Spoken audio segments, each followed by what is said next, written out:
Welcome back to the Aim with Speed video series. This is video 6, Aim with Speed in Action. In this video, I am going to do an overview of how I have mapped the entire table to identify every possible bank shot there is.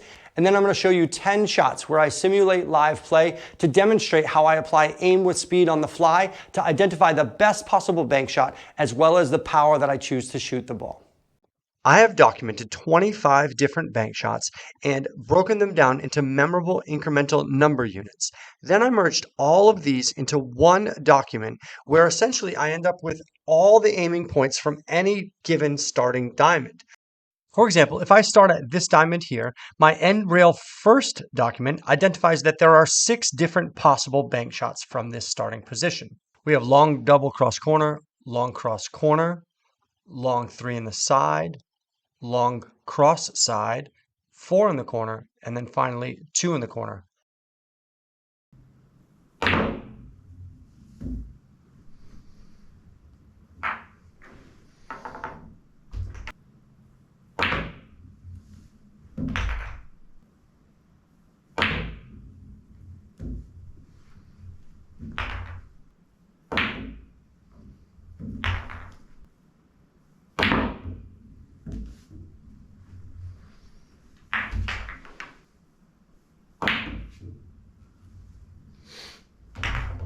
Continuing up the side rail, we can see from the document there are 3 more shots. 3 in the side, cross corner, and double cross corner.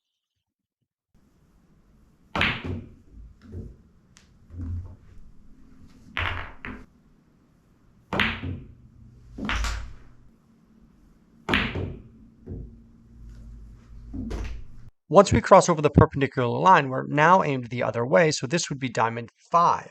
And from the side rail first document, there are 4 more shots along the side rail.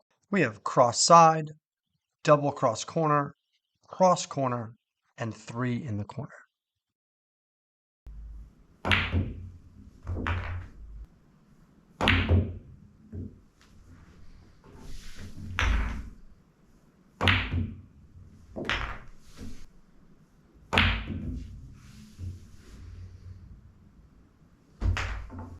And now if we continue out the end rail, there are 5 more shots. We have 2 in the corner, 4 in the corner, long 3 in the side, long cross corner, and long double crossed corner.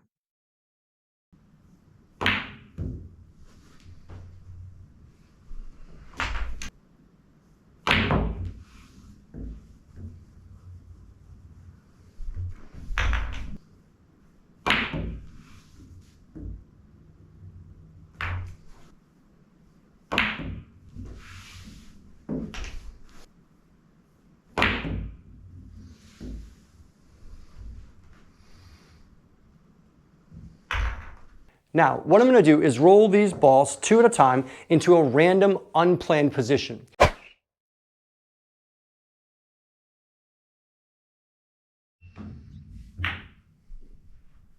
For this first shot, I can see clearly we have a cross corner shot. I line up for my 7 through 3.2. That's a medium speed, and I can see a much steeper than that.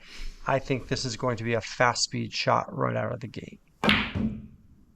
Then I take a peek at what I have next, and I think it's going to be cross side, but when I line it up and I compare it to my medium speed number, this is really steep, and I don't think I can adjust here with power and English. It's going to be too messy, so I look for something else, and I notice I'm close to my 7 through 4.3 line. That goes double cross corner, and I know if I'm a little bit up table beyond it, I can add some outside English to get it to carry a little bit further to make up for being a little bit up table.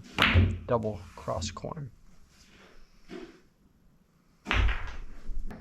Next up, we got a 3 in the corner. Most people don't shoot these from the end rail, but I noticed right away it's on my 10 through 4.4 line. I got to cut it a tiny bit, but I'm really just curious if it can sneak past the 9. I think I got a good chance because of how it will come off the angle from the 3rd rail. And again, I notice here what most people would shoot cross side. I notice I have a full hit here for double cross side. If I aim from diamond 8 through diamond 6.2, I find this a full hit, medium speed. This is kind of like my 4 through 2.2 line. I just got to hit this nice and smooth. It's pretty close to the rail, so I don't want to crush it.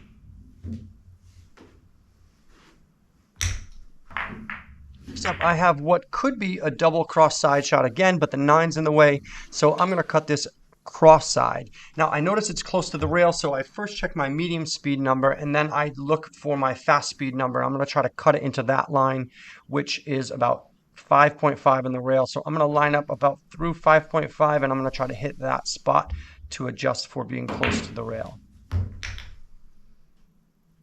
Here I lie dead on what I consider a pretty clean 7 through 2.8. I'm just sort of slid up a little bit from that line.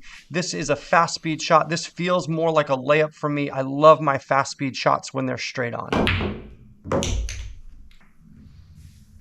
Here the 9's going to line up for 2 in the side. I'm kind of between two parameters here, my 1.5 and my 2 line, going to 3.1 and 3.5. So I'm kind of going to split the difference between them. I'm going to cut it a little bit towards the 3.5 line.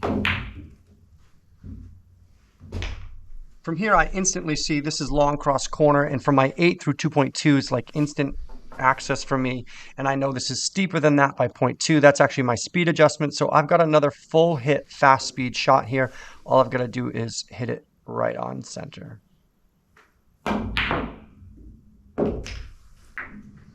Next, I got a 4 in the corner shot. I love this shot. I'm watching for it all the time. I'm lined up pretty close to 4 through 2.8. I'm a little bit short of that, which means I need to add a tiny bit of power. So I'm going to hit this pretty firm, and it should come all the way around.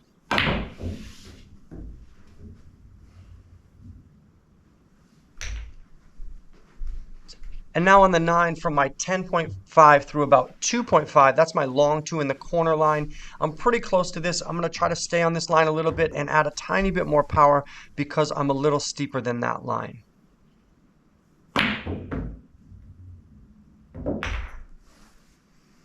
I do want to be clear that while my bank shot maps do represent a sort of cheat codes for how to shoot bank shots across the entire table, they are not magic, right? You can't just have a stranger who doesn't play pool sit down and say line it up and have them hit all these shots. There is an element of touch, an element of feel, there's an element of finish that is required for all of these shots. And you may even need to adjust them slightly for your table. But hopefully at the very least, these numbers in these demonstrations open your eyes to the wide range of bank shots that are possible on a pool table and help you supercharge your bank game.